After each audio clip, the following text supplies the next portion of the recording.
Shalom. Shalom. Saya ulangi sekali lagi, Shalom. Shalom.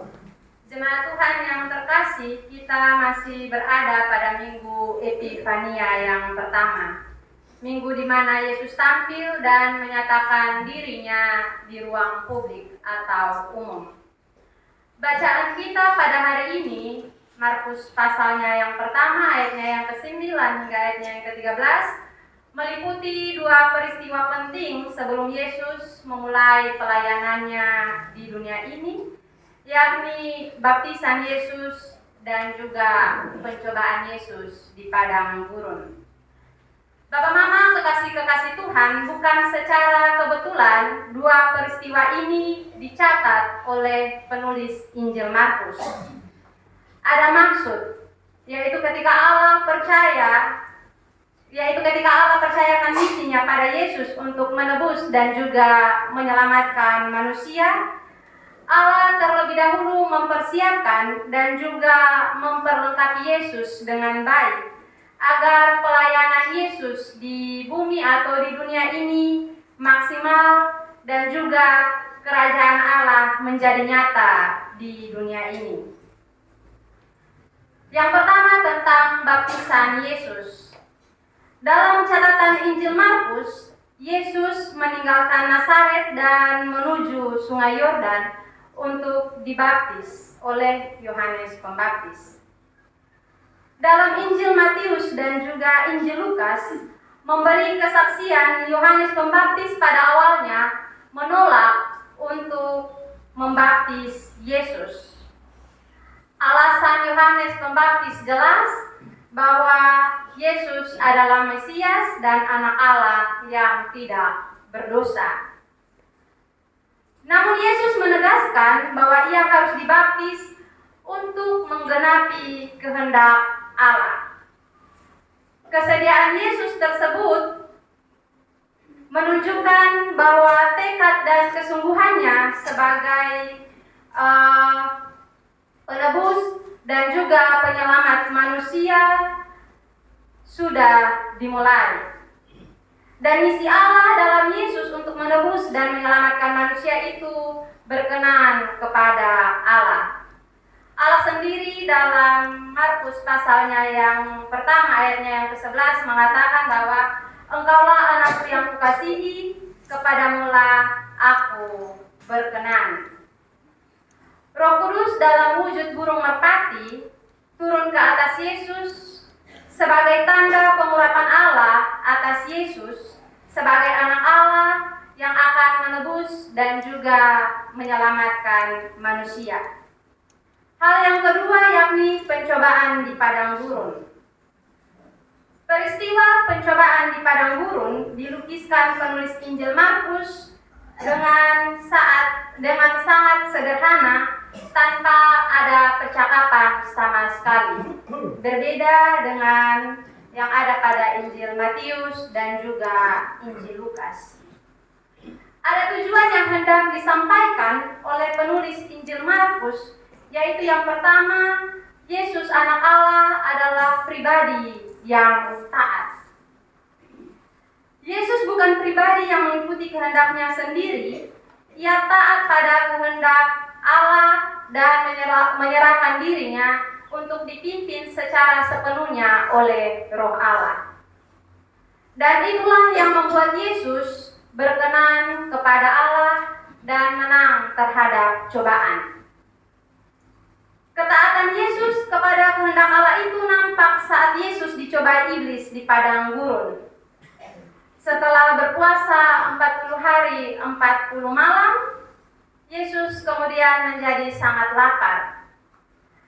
Iblis memanfaatkan rasa lapar Yesus dan minta Yesus ubah batu menjadi roti untuk memuaskan rasa lapar Yesus. Iblis berkata bahwa jika engkau adalah anak Allah, suruhlah batu ini menjadi roti. Bapak Mama, Yesus menolak permintaan tersebut, sekalipun Yesus lapar dan ia butuh makan. Yesus tidak tunduk pada kuasa iblis untuk dapat untuk sekedar mendapatkan makanan dan juga minuman. Dengan tegas Yesus berkata kepada iblis, ada tertulis, manusia hidup bukan dari roti saja, tetapi dari setiap firman yang keluar dari mulut Allah. Manusia hidup bukan dari roti saja. Hal tersebut mengajarkan bahwa manusia hidup karena kebaikan dan juga perkenanan dari Tuhan.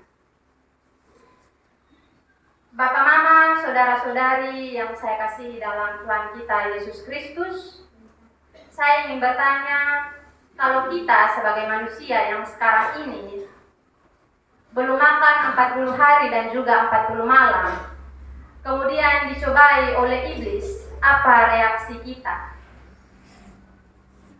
Jangankan belum makan 40 hari, 40 malam, pulang kerjana si sone ada sababat piring.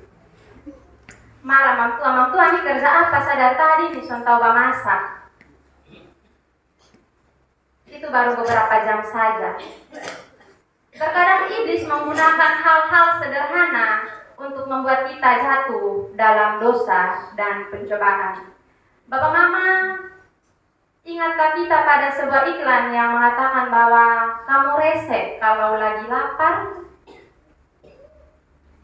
Manusia kalau ada lapar, dia mulut bisa boto-boto sampai banyak bak. Dan dalam perkataan-perkataan yang keluar bisa saja ada yang menyakiti hati orang lain. Itulah cara sederhana iblis untuk membuat kita jatuh ke dalam dosa. Manusia hidup bukan dari roti saja, kata Yesus, tetapi manusia hidup karena perkenanan dan juga kebaikan Tuhan dalam memelihara kehidupan kita. Tetapi sebagai manusia, kadang kita melihat kebaikan Tuhan kalau sesuai dengan kemauan kita. Jadi kebaikan Tuhan itu dilihat kalau sesuai dengan kemauan kita manusia. Kalau tidak sesuai dengan kemauan kita, maka Tuhan itu tidak baik. Kalau karya Tuhan dalam kehidupan kita sesuai dengan kehendak kita, sesuai dengan keinginan kita, maka Tuhan itu baik adanya bagi kita. Sebaliknya kalau tidak, maka Tuhan itu tidak adil, Tuhan itu jahat dan lain sebagainya. Padahal kalau Tuhan mau menyaut, dia pasti jawab katong bilang, siapa suruhmu berdosa? Itulah manusia yang sering melihat kebaikan Tuhan dalam kehidupan kita sehari-hari. Tidak menyerah Bapak, Mama, saudara-saudari, iblis mencoba Yesus dengan meminta agar Yesus memanfaatkan kedudukan Yesus sebagai anak Allah untuk mendapatkan perlindungan khusus daripada Tuhan. Iblis merayu Yesus untuk menjatuhkan diri dari hubungan baik Allah, dan iblis berkata bahwa pasti Allah selaku Bapa akan melindungi anaknya dari malapetaka yang akan menimpa anaknya. Yesus menolak permintaan iblis karena hal itu menguji perlindungan Allah, berarti meragukan kasih setia dari Tuhan. Itu sebabnya dengan tegas Yesus berkata, ada pula tertulis, janganlah engkau mencobai Tuhan Allahmu. Sampai situ iblis belum menyerah. Iblis bawa Yesus lagi ke atas gunung yang paling tinggi, dan dia memperlihatkan semua kerajaan di dunia dan segala kemewahannya. Ini terkait dengan kekuasaan untuk memperoleh harta dunia. Tentu tawaran iblis ini tidak gratis, Bapak, Mama, karena di akhir dia menuntut imbalan bahwa Yesus harus tunduk dan menyembah kepada dia. Dengan licik, iblis berkata bahwa semua itu akan kuberikan kepadamu jika engkau sujud menyembah aku. Bapak, Mama, apakah Yesus tergoda dengan rayuan iblis tersebut? Tidak. Dengan tegas Yesus berkata, "Enyahlah iblis, sebab ada tertulis, engkau harus menyembah Tuhan Allahmu, dan hanya pada Dia sajalah engkau berbakti." Yesus menegaskan bahwa hanya Allah saja yang patut untuk disembah. Yesus menang atas pencobaan iblis. Mengapa? Karena Yesus adalah pribadi yang taat. Keberadaan Yesus bersama-sama dengan binatang-binatang liar memperlihatkan bahwa manusia sejatinya bisa hidup bersama dengan binatang-binatang liar tersebut. Dalam ayatnya yang ke-12 hingga ayatnya yang ke-13, di situ dicatat bahwa di padang gurun itu ia tinggal 40 hari lamanya, dicobai oleh iblis. Ia berada di sana di antara binatang-binatang liar, dan malaikat-malaikat melayani dia. Penulis Injil Markus mau mengingatkan pembaca akan kisah Adam di Taman Eden, yang pada waktu itu bisa hidup berdampingan dengan semua ciptaan Allah. Manusia bisa hidup berdampingan dengan semua ciptaan Allah asalkan manusia tidak serakah.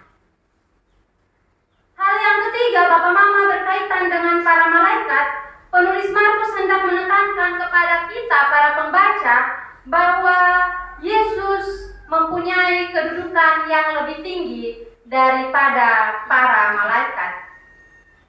Malaikat bukanlah Yesus dan kedudukannya tidak sama dengan Yesus. Yesus adalah anak Allah yang lebih tinggi dari para malaikat, dan para malaikat bertugas untuk melayani Dia. Kisah tentang baptisan Yesus dan juga pencobaan yang dihadapi Yesus hendak mengajarkan kita semua untuk melakukan beberapa hal yang saya catat. Yang pertama, sadar bahwa baptisan kita adalah tanda Allah memeteraikan kita dan menentukan kita selaku anak-anak milik kepunyaan Allah. Kita tahu bersama bahwa arti dari baptisan adalah sebagai meterei atau sebagai tanda bahwa kita adalah milik kepunyaan dari Allah. Saat kita dibaptis, kita dimeteraikan sebagai milik kepunyaan Allah dalam nama Allah Tritunggal, Bapa, Anak, dan juga Roh Kudus. Menyadari akan hal itu, menyadari akan identitas kita, hiduplah sebagai anak-anak Allah. Terkadang dalam beberapa bagian kehidupan, ketika anak-anak dibaptis dan orang tua buat syukuran di rumah, undang saudara, undang teman, rekan kerja, dan lain sebagainya, kemudian Bapak pas keluar uang untuk beli moke terus mabok sama-sama. Ini tidak terjadi di Getsemani, Bapak Mama. Saya percaya ini tidak terjadi di Getsemani, tapi mungkin di tempat yang lain. Begitu juga dengan saat peneguhan sidi. Orang tua buat syukuran, undang banyak orang, undang rekan-rekan kerja, dan kemudian beli sopi terus minum mabok sama-sama. Orang tua kemudian lupa akan janji yang diikrarkan di hadapan jemaat dan juga di hadapan Tuhan sendiri, bahwa akan mengajarkan anak dengan baik sesuai dengan kehendak Tuhan. Orang tua sendiri buka jalan untuk anak-anak mengikuti teladan yang diberikan. Lantas, haruskah kita menyalahkan anak-anak generasi sekarang karena sering minum minuman keras, sementara kita yang memberikan contoh? Jawaban ada pada diri kita sendiri. Yang kedua, status kita sebagai anak Allah yang percaya kepada Yesus bukan jaminan hidup bebas dari cobaan dan juga tantangan hidup. Percaya kepada Yesus atau menjadi anak dari Yesus bukan sebagai jaminan bahwa kita akan bebas dari pencobaan dan juga tantangan hidup. Iblis saat gagal menjatuhkan Yesus dengan cobaannya, dia tidak tinggal diam. Teks Injil Lukas mencatat bahwa sesudah iblis mengakhiri semua pencobaan itu, ia mundur dari Yesus dan menunggu waktu yang baik. Iblis selalu berupaya dengan banyak cara pada saat yang tepat untuk menjerat, menjatuhkan, serta membinasakan orang-orang percaya. Cobaan iblis itu datang dengan berbagai hal dalam hidup dan kehidupan kita. Baik itu melalui tawaran akan harta benda, jabatan, dan juga kekuasaan hidup, dan juga mungkin melalui pasangan hidup.